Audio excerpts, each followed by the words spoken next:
So this session, of course, will go back to the shamatha practice, cultivating mindfulness. So we saw there that the two main imbalances in this practice is dullness and distraction.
In this shamatha chart that we looked at earlier, in that table, the fault here, number 3, was listed as laxity and excitement. So excitement here is the most common form of distraction, that we are pulled away by the so-called sense pleasures. And that's highlighted in the diagram here. If you look part way up in the diagram, a little bit on the left, there's a bowl of fruit there. So that's taste.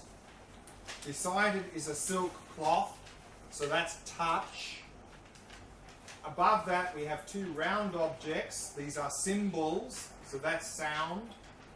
To the left of that we have a shell, which is a conch shell with some perfume in it, so that's smell.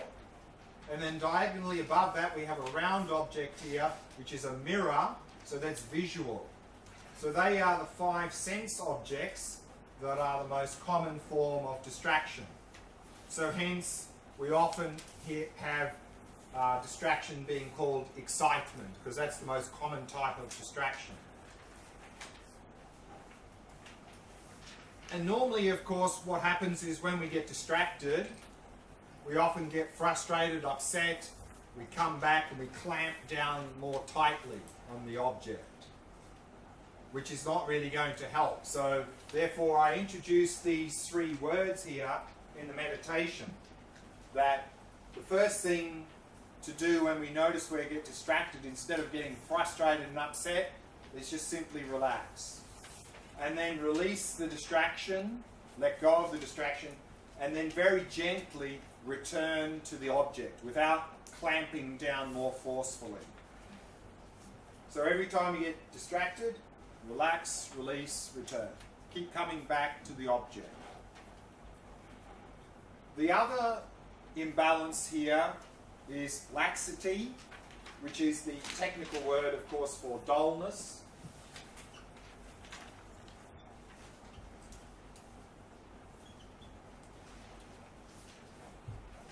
And one of the most common reasons we fall into dullness in the practice is that we've simply lost interest in the practice. So then the first thing to do is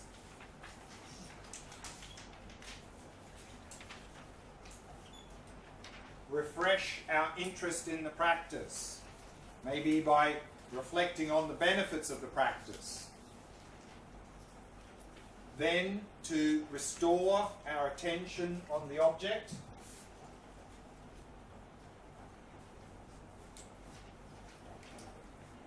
Simply to reapply mindfulness, restore our attention.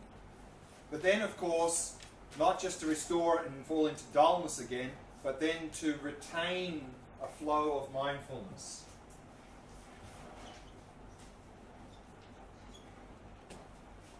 So there's 3 words that can help us to understand what to do if we have falling into dullness. Refresh our interest in the practice, restore our attention on the object, and then retain an ongoing flow of mindfulness of the object. So that's just a few key words there that can help us as a beginner to deal with dullness and distraction in an effective way.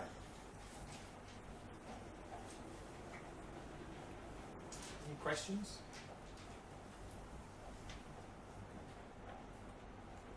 Yeah.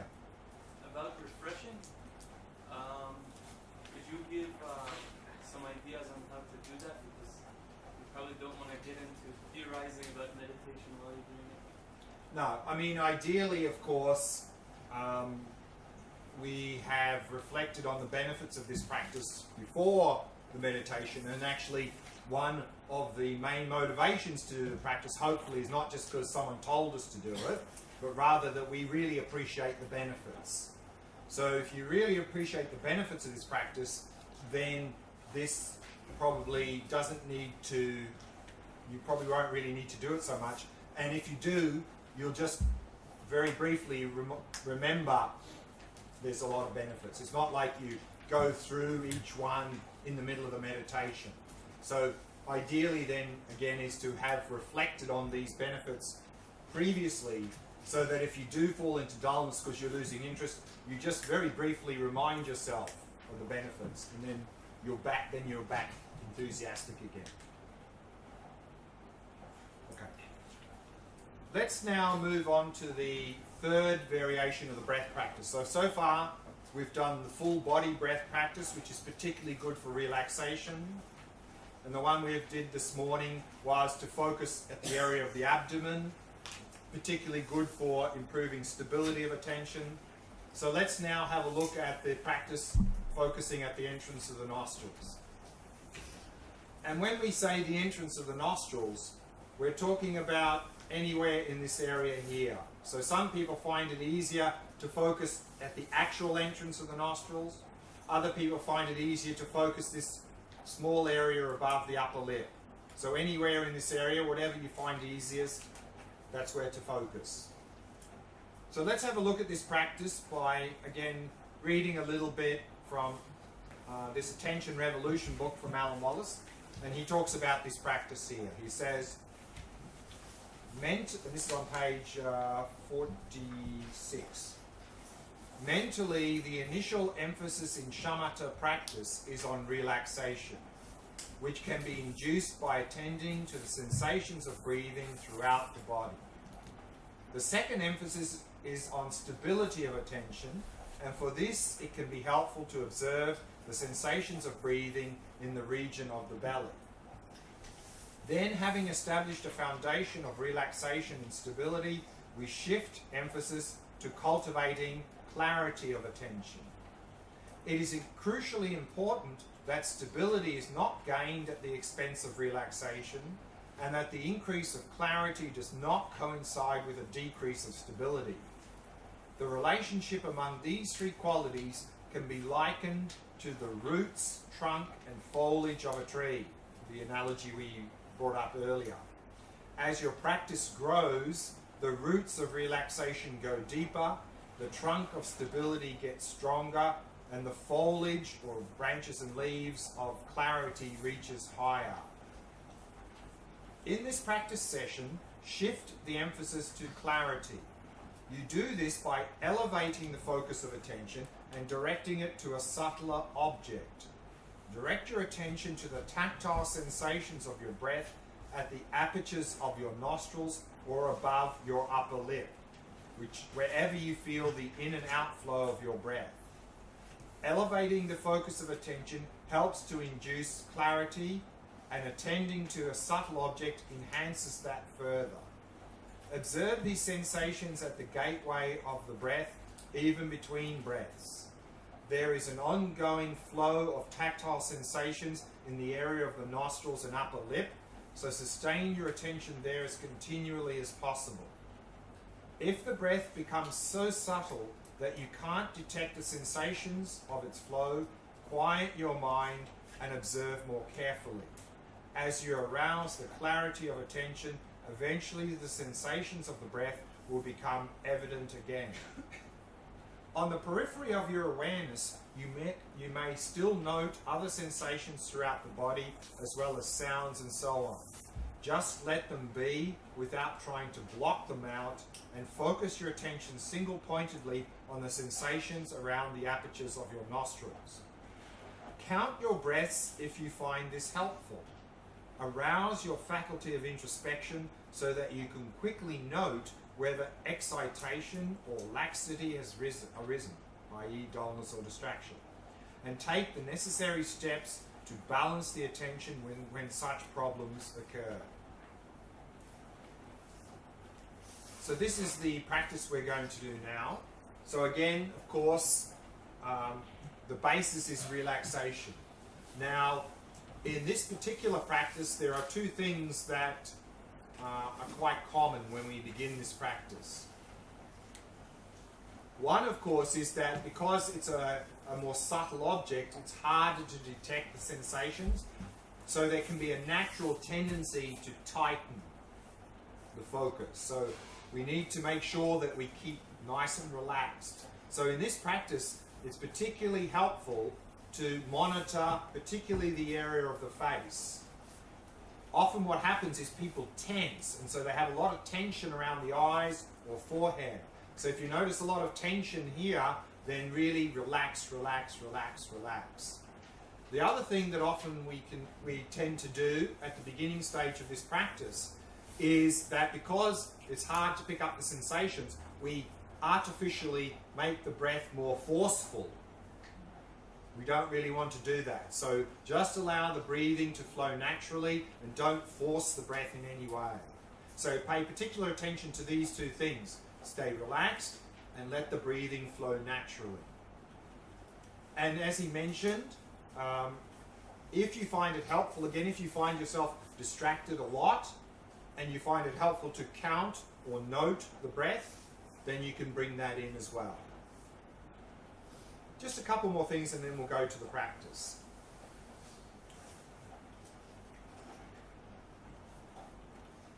Particularly again with this practice, to let go of expectations. Because expectations is going to create, in any meditation practice, a lot of unnecessary obstacles. Because often our expectations are completely unrealistic anyway. But expectations is really just the foundation for frustration and basically the foundation for frustration.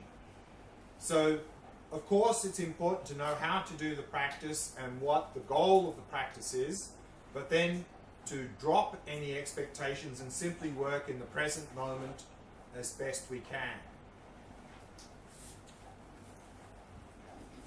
And often we have a little bit of a not so helpful idea of what it means to have a good meditation and a bad meditation. You know, often I hear people talking amongst themselves, and one person will say to the other, "Oh, my meditation was really good today. My mind was completely still." Or they'll say, "Oh, my meditation was awful today. My mind was all over the place." If this is our idea of good and bad meditation, we're in trouble. Because we're trapping ourselves in the hope-fear cycle. Hoping for pleasant experiences, fearing or worrying about unpleasant experiences. And then we're just going to end up with attachment to the pleasant ones, aversion to the unpleasant ones. What we need to realize, of course, is that in the short term, a lot of variation. That one day our mind can be naturally more quiet and still. Another day it's naturally more active and agitated. So then, good meditation is not so much what happens to us, because we can't determine that. A good meditation is how we respond to that. So a good meditation is simply any meditation where we try to follow the instructions as best we can, no matter what happens. That's a good meditation. A bad meditation is simply where we let the mind do whatever it wants, and we don't try to follow the instructions. So that's a bad meditation. So otherwise, we're just going to get caught up in hoping for pleasant things or hoping for a good, quiet mind and so forth. So we need to just drop those sort of expectations. And of course, we need to have then a long-term perspective. In the short term, there's a lot of variation. So often people have this expectation that their practice will go like this, that their practice will be at least as good as yesterday, should be actually a little bit better, that every day should get a little bit better. I don't know anyone whose practice goes like this. In the short term, there's a lot of this. Because again, some days our mind is naturally more quiet and still, other days it's naturally more active and agitated.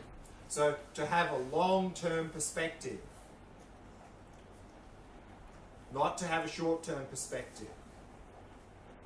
And here we can follow, again, some good advice from the great Indian master Shantideva, who says, no matter how difficult something seems, everything with practice becomes easy. And it's true of everything in our life. All we got to do is practice, and then it becomes easy. And just one thing from the chart, and then we'll go to the meditation. Down the bottom here, we saw that we have the meditator. In their left hand is the rope of mindfulness to tie our mind to the object. In the right hand is the hook of introspection, quality control, monitoring the mindfulness, noticing if we become dull or distracted, and hooking the mind back if we get distracted or dull. And then in the bottom here is the first stage of practice called setting the mind. And here we have the elephant. The elephant is the mind. The fact that it is black is symbolizing dullness. The monkey is discursive or conceptual thought in general. The fact that it is black is symbolizing this excitement. So what we notice here at the first stage of practice is that the elephant and monkey are running wildly ahead of the meditator. So what we notice at the first stage of practice actually is that we see that our mind is completely out of control. Now, if we've never really meditated before, we may have a bit of an illusion that our mind is sort of okay. You know, I think I should be able to focus on the breath okay. Yeah, I'll maybe get a bit dull and distracted, but that can't be too difficult. So we sit down, we focus, and then usually within 2 to 3 seconds, off we go. And then often we're off on our story for a long time, maybe many minutes. After some minutes we go, well, hang on, I'm supposed to be back on the breath. I'm supposed to be focusing on the breath. We come back to the breath for another 2 or 3 seconds, and then off we go again. And then usually what happens is when we have that experience, then often people go, I can't meditate. I just can't meditate. In fact, I must be doing something wrong because my mind before was sort of okay, but now since I started meditating, it's gone completely crazy. So I'm definitely doing something wrong. And it's even worse than that, because often in the group situation, then people open their eyes, look around, everyone else is super still. I'm the only one who can't meditate. Everyone else is meditating well. If this is your experience, you can meditate. In fact, you've made it to the first stage. This is the first sign of progress. So the first sign of progress is simply noticing how chaotic and out of control our mind really is. So good work. You're meditating well. You're making progress. And then we'll look at this chart a little bit more later. We'll see what stages we go through. But again, at the first stage of practice, the first sign of progress is simply noticing how out of control and chaotic our mind is. So all we got to do is keep practicing. Whenever we get distracted, keep coming back, keep coming back, keep coming back. Patiently and happily. And the more we do that, then we'll slowly progress in the practice. So let's do the practice then. So we're going to focus at the nostrils in this practice. And again, If you find counting or noting the breath helpful, you can bring that in at any time.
Setting the body into a state of relaxation, stillness, and vigilance.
Allowing the breathing to flow naturally and effortlessly.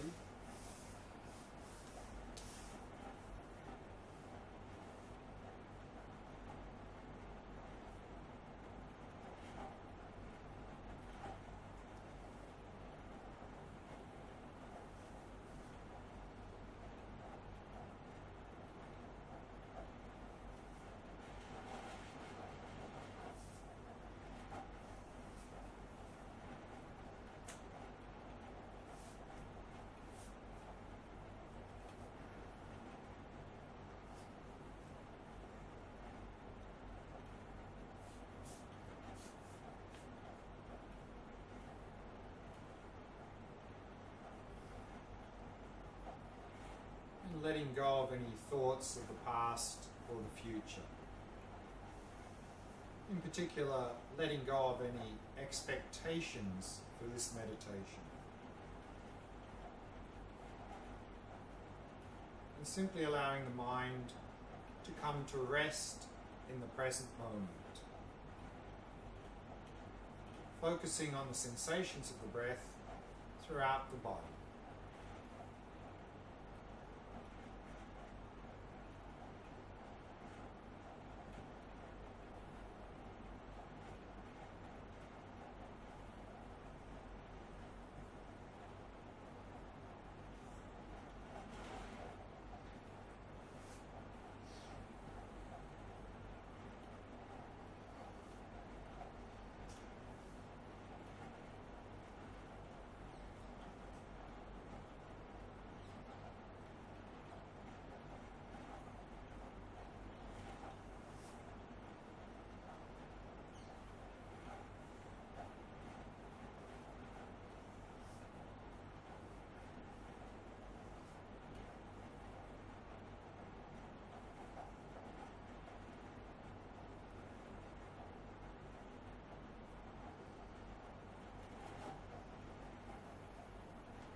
focus and focus on the sensations of the breath at the entrance of the nostrils.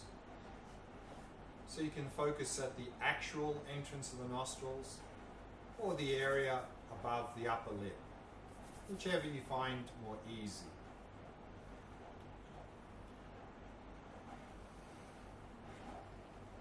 And maintain an ongoing flow of mindfulness of the sensations of the breath in this area.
Keeping all the muscles around the eyes soft and relaxed.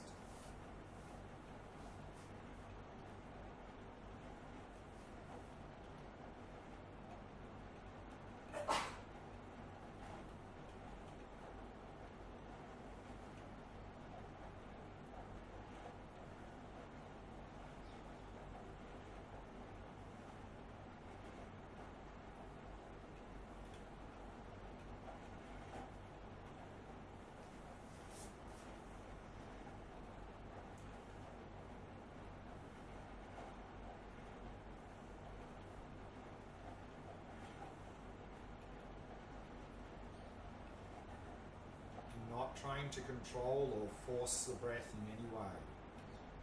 Simply allow it to flow naturally.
to help balance the mind.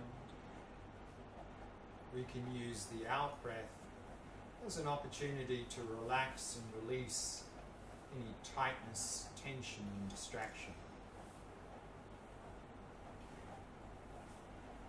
And we can use the in-breath as an opportunity to arouse and refresh our focus, to sharpen our focus on the breath.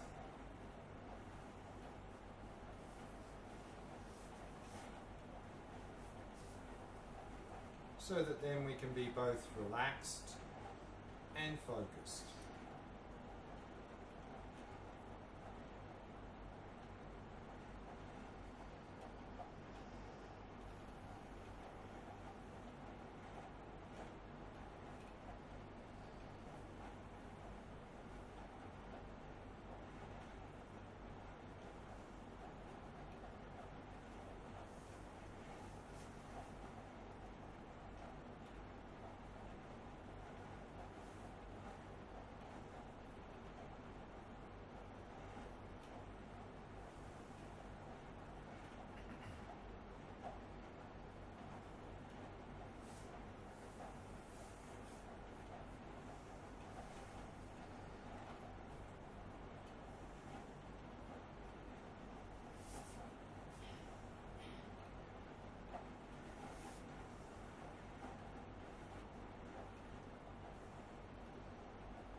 questions or comments?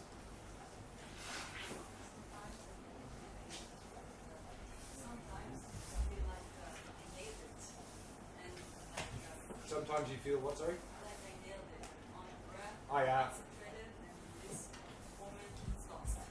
It's completely lost. How do I overcome it? So the question is, sometimes you're really there, and then sometimes you're completely lost. No. Not When I notice that I'm there, right. I think to myself, yeah, I got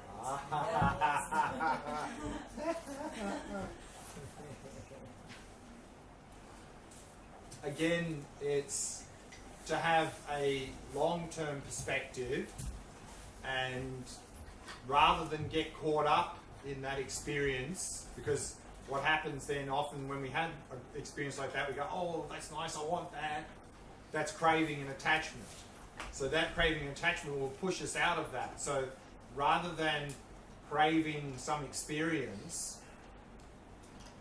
have a long-term perspective and say, and use, rather than craving that experience, use that experience as a signpost that you're heading in the right direction. And so use it to go deeper into the practice to understand that this is indicating that I'm going in the right direction, so let's just keep going, because there's a long way to go.